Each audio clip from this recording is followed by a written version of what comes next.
Ooh, okay, I'm going into deep territory right now. So yeah, last video I really mentioned a lot of fandoms there, and nobody actually watches. But anyways, I'm going into deeper waters. I'm going to the center of the swamp, where the ogre lives. And last time I talked about Hasbin Hotel, now I'm gonna talking about helluva Boss. Yes, that sounds weird for me to comment about. Nobody would care probably. People would probably find me weird for watching that show. Unfortunately, I do watch that show, not because it's the greatest thing ever, but it's just because it was a small indie show, and I really like to support indie animators, and I really like, no one has been controlled by the big corporate Hollywood animation studios or Disney. I really like that. I really like when people, just come together to create good animation. I know there's some, like, I don't know, it's the Visual Circus or, I don't know. But it was the one show that I really like so much, and then it fell down, and then, like, well, we gotta talk about it. And another reason why I'm doing this is because for clout. Yes, I'm doing this for clout.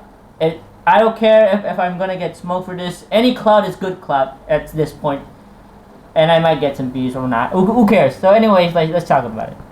Now, I will give the benefit of the doubt. It is a show created by, it doesn't have a lot of time, even though it's on YouTube. And I do appreciate the hard work they're working. However, I noticed there are some patterns where the creator, Vivian Madrano, is not a person who likes to take criticism. Not at all. If you go look at her Twitter, there is a lot of ranting she does on Twitter. And everybody knows Twitter is the actual cesspool in the actual human world. But that's a video for maybe never.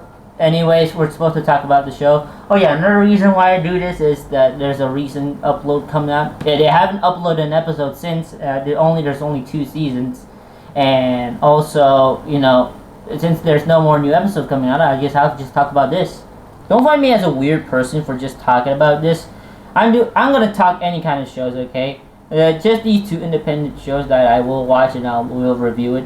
Only because it gotten so many smoke and so many cringe moments, and also I made a video about how it's cringe. And also I'm gonna make this short, so we're doing that. Alright, the main problem of the show is that, wow, there's some cuckoo writing. Just as almost all of it is all cuckoo writing for Vizipop. I know that, writing isn't one of her strongest, attributes in the world. Because, this was based on an idea. I think it was, inspired by a few characters, and he just wanted to make the show. I understand that. And season 1 has some really good character writing, and I'm not gonna lie, I really liked it.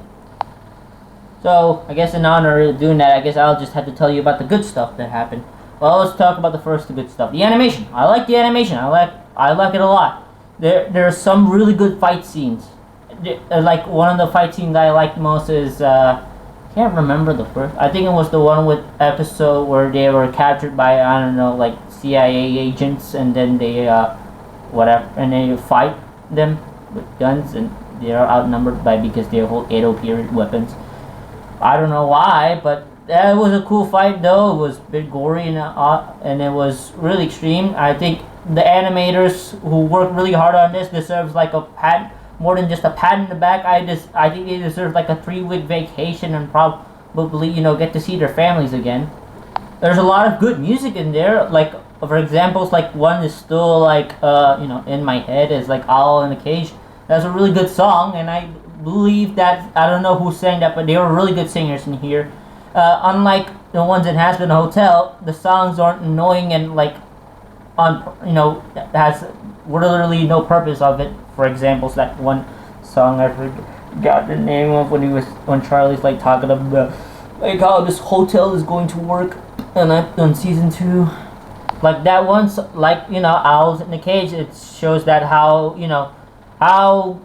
distant he is with Blitzo, and most importantly, how much he realized that his feelings with Blitzo are genuine. And notice that these two cannot be together, and he just needs he's far away from him as possible during relationship issues, because in the lore there's relationship issues where Stolas does Blitzo for once a month because they needed the Grimoire book.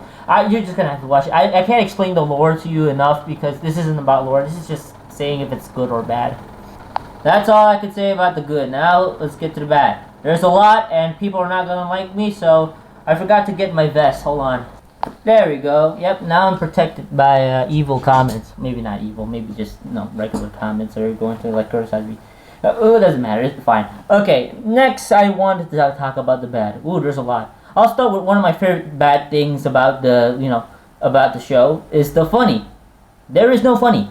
Absolutely, a lot of things I do find it kind of funny, and then it just gets back to the regular problem of too much swearing is useless, blah blah blah blah.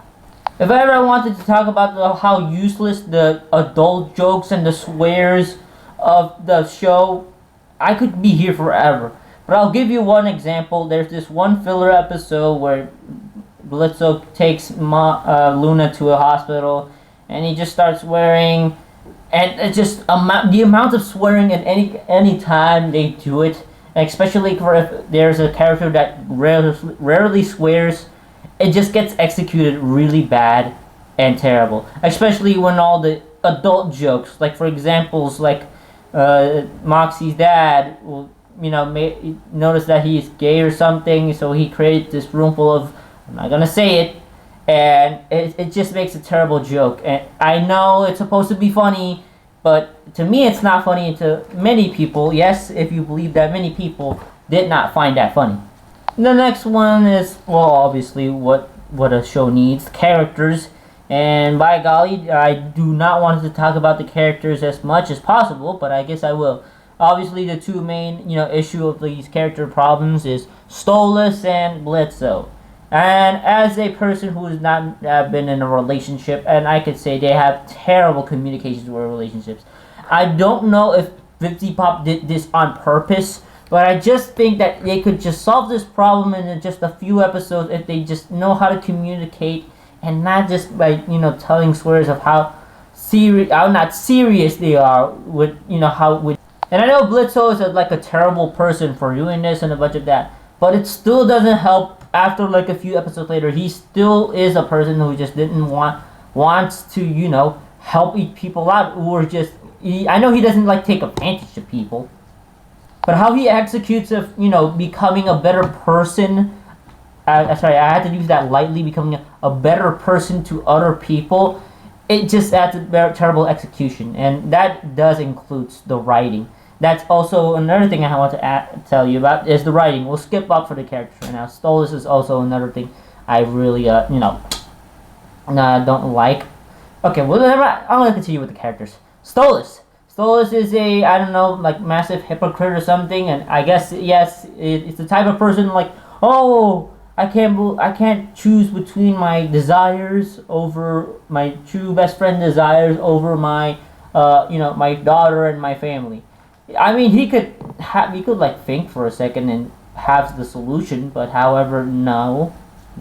And I think he's also kind of a hypocrite for examples during season 2 when he was arguing with Blitzo. He's like, I've never seen you as just an object just to mingle with. When have I ever said that? And then it literally, you did not remember that during a few episodes. All he does, oh Blitzy, I need my bodyguard. You're so hot and everything. You're literally just like a eyeball to me, like an eyeball candy to me. You're not an actual person who I think actually has feelings for me. I just think that you're really, really hot, and I just want to, get pinned down by a lesser person than you.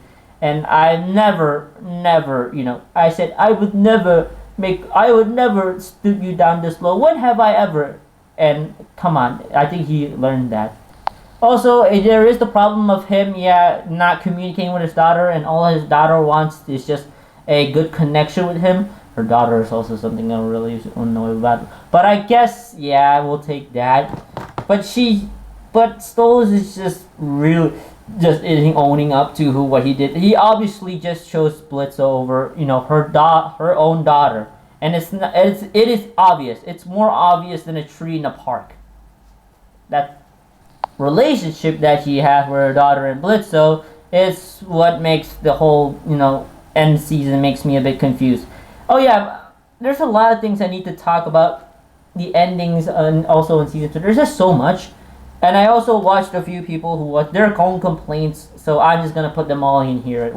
There are also some other characters, but here's the main problem that everyone has been talking about in social media or YouTube, the YouTube commentators, is Millie. You don't know, he's Moxie's boyfriend, wife actually, and she is basically there for, she's the badass, I can't say the swear word. She's the cool wife material who's really strong, macho, who has a good normal family and everything. And that's all. That's all she is. And people wanted her to, probably relate to something. I know that one episode where he was being, hypnotized by some kind of weird sea demon who owns a hotel or anything. And her, scare reactions like PTSD or whatever she has, or mind genjutsu, does not make any sense to a lot of people. Like, she has no complaints whatsoever. She has nothing bad ever happens to her, yet she still has a type of issues. A lot of people really wish that Millie would have some character expansion. At least like some, maybe he could relate to Stolas, like talking about relationships, or open up to Blitzo about relationships. It doesn't show much. But the solution they give to Millie for, character expansion and, actually communicating with characters and, like, having chemistry other than, being just Moxie's wife, is to make her preggers. Wow, great. Now we have something for her to, stressed out and have her own conflicts. Good job. Another thing about the characters is, I guess, the dynamic between Stolas and Blitzo. I did come back here. I know I'm pickpocketing. It is really hard, but their relationship and their communication skills is cattywampus and off the window. And then it doesn't make sense. Doesn't matter. I know I'm picking up. But anyways, let's move on to more characters. There's a lot of things that I don't like during the end of the season. Then that's the biggest problem right here. Are you ready to listen to one of my biggest problems of this show? That it's a people's pleasing show. What do I mean by that? Like, people are definitely going to have fan fics or, fan ideas or, wanting to see this and that. For example, let's say Stolas and Blitzo gets married, a Mazel Tov, hooray, at the end of the and that is a people's pleaser without actually connecting characters to whatever they need to communicate with. Instead, they just give what the people need. Oh, you want to see them kiss for the first time? Here, for absolutely no reason, they just kiss, even though they have no feelings or whatsoever. Oh, you want to see these two, work together, even though they have no point of working together in the first place? Sure, go ahead. And this also combines with how characters, connect. For example, it's like, here's the thing. Fizzle Raleigh, yeah. Him and Blitzo go way back far and they somehow work together, and okay, let's say then they were both, siblings. But then there's this story of how Blitzo and Stolas met, and this does disturb some people. When I was watching, a few people, they realized that, oh, what's the point of this connection then if they just met as kids now? Now all we know is that they had some kind of connection when they were children, they had fun, and the point of them of being adults now for communicating and for transactional stuff is out of the window. There's no point now. And another thing to the people's pleaser thing, I'll give this really one big example, is when Stolas goes to this weird bluebird chick, and Stolas immediately punches him because he stole his place, and I'm not going to explain you the background. He just punches that bird. And I know people are going to celebrate that because, whoa, yeah, that's what you get, you evil person, haha, because the bluebird is, haha, evil. I am so evil, and I am such a douchebag. I am so mean to you. And the person, Stolas, is like, oh, I don't like you, so I'm going to punch you immediately because just to frustrate my anger. And I know people will definitely see this as like, hooray, good. This is not good if you're wanting the character to have like content or like purpose of beating the guy. Because there's another thing I have to argue about the social construct and the lore and stuff. I'll go into that. But it does involve that. How is that even possible if that Stolas have this kind of, downgrade, and this bluebird is literally at the top of the hierarchy, and it just happens. Yes, because it's a people's pleaser. Like I said, it only happens of 17 moments, and a lot of people do like this, but mostly a lot of people also don't like this because, like I said, it's a people pleaser show. It pleases people by giving them what they want, but not what they need. Because if you give them what they need, they don't progress it. They don't give the context. They don't give incredible reasons why the person does things as so. There's gonna be a lot of people who are gonna be disagreeing with me. Go ahead, go talk it about the comments, or maybe just keep it to yourselves, because that's a way better thing. Oh yeah, remember how people can relate to each other, and not just because Stolas and Blitzo were friends. They also have daddy issues. All these three main characters that were supposed to be really big have daddy issues. Blitzo and Stolas and Monks, they all have daddy issues. So they all kind of relate to each other, guys. Don't you see? Bad father means good, be able to communicate with each other, means good past. I mean, hooray, guys. The real problem is bad father, and that's the only reason why these guys connect, and also why these guys, have sad backstory. And the one who doesn't have a sad backstory, Millie, is just there as a side chick, I guess it's a side chick, because she's literally pregnant, and that's her own, cattywampus problem going on right now with her life. And there's a lot of more pointless stuff here, like, for example, the lore. I know they're supposed to be connected with Hazman Hotel and helluva. One that I really don't like about how the lore thing works is, for example, the trials. There was a big trial with the 7 deadly sins, and they all have to together to, there's a court system where Blitzo is found guilty, and who's not surprised, it's hell. It's not a fair trial. It's not a fair trial. Sorry, it's not a fair trial. Yes, I get it. It's hell, but if it's not even a fair trial in the first place, what's the actual point of the trial? Just to show, what's going on there? And also, what's the whole point of, the 7 deadly sins, or the Ars Goetia, having this kind of power and realizing that they can't do whatever they want? Okay, so what's the actual power scale here? It's really weird power scaling, and I don't know, but I mostly don't care about that part. The other thing I don't like is the sheriffs. Sure, the sheriffs are kind of funny, but then eventually they're just becoming, there to become fights, just for fight scenes, and for being arch nemesis. Maybe they'll have a bigger impact on later. But there's also the guys in suits. They also exist. They're also bad guys, and alright, I'm sure there's something going to happen. Even though the cherubs and the men in disguise are working. I mean, men in suits are working. That's all I can say about this right now. I think this is just becoming a video just so I can, have a purpose of a video. There's nothing else to say. Well, there's also one thing about the characters. Okay, I gotta go back with the characters again. They're literally just the same, almost all of them. Some of them have daddy issues, some of them have, personal ego problems. They're almost all the same, and that's how easy for them to, communicate and how to relate it.